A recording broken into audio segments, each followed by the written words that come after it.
دین سے مسلمانوں کا تعلق برائے نام رہ گیا ہے۔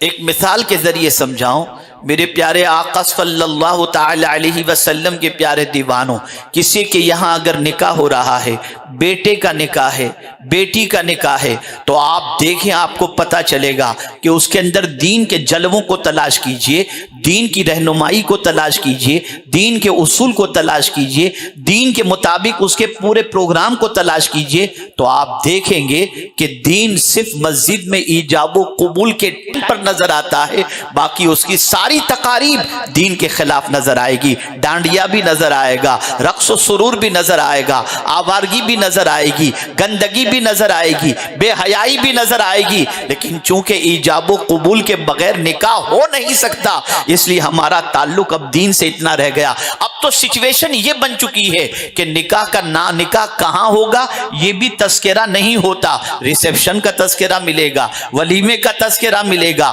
اور نکاح کی تقریب میں جانے والوں کی پوزیشن دیکھیں تو نکاح میں جانے والے برائے نام نظر آتے ہیں، ایسے ٹائم پر رکھتے ہیں جس میں کوئی پہنچا تو ٹھیک ہے اور نہیں پہنچا تو ٹھیک ہے، لیکن ریسیپشن میں ہر کوئی نظر آئے گا، ولیمے میں ہر کوئی نظر آئے گا۔ ولیمہ دین کے خلاف نہیں ہے، میں یہ نہیں کہتا کہ آپ یہ نہ کرو، لیکن میرے پیارے آقا صلی اللہ علیہ وسلم کے پیارے دیوانوں، کون رسول اعظم کی سنت سمجھ کر ولیمے میں جاتا ہے؟ آج اگر ولیمہ کیا بھی جاتا ہے اور ولیمے میں انسان شرکت بھی کرتا ہے تو اسٹیٹس کی بنیاد پر دعوتیں دی جاتی ہیں۔ آپ دیکھیں، پیغمبر رحمت صلی اللہ علیہ وسلم نے واضح لفظوں کے اندر فرمایا،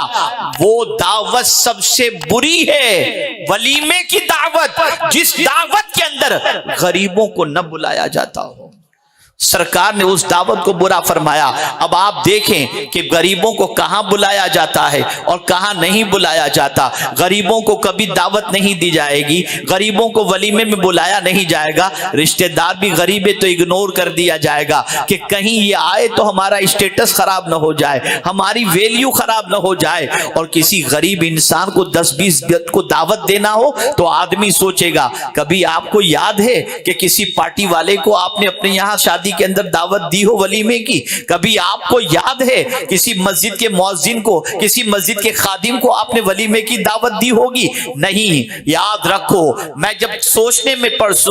سوچتا ہوں تو میری عقل دنگ رہ جاتی ہے۔ یا رسول اللہ صلی اللہ علیہ وسلم، غریبوں کو اس طریقے سے ولیمے کی دعوت کے اندر نہ بلانے والے کو اور اس کی دعوت کو سرکار آپ نے جو برا فرمایا، اس کی وجہ کیا ہے؟ اب سنو، اگر مالداروں کو آپ نے ولیمے میں بلایا، وہ آئے گا، کبھی کھانے میں نقص نکالے گا، کبھی کھانے کی تھوڑی سی تعریف کرے گا، اور کبھی پیٹ پر ہاتھ پھیر کر نکل جائے گا، تعریف کے چند کلمات کہہ دے گا، یا کہے گا یار ڈش بہت کم تھی، یا کہے گا کہ یار مزہ نہیں آیا، پتہ نہیں کون سے کیٹرے سے کھانا بنایا تھا۔ لیکن اللہ اکبر، غریب جب دسترخوان پر بیٹھے گا اور کھانا کھائے گا، ہر لقمے پر کہے گا، اے اللہ جوڑے کو سلامت رکھنا، اے اللہ اس کو برکتوں سے مالا مال فرمانا۔ اس لیے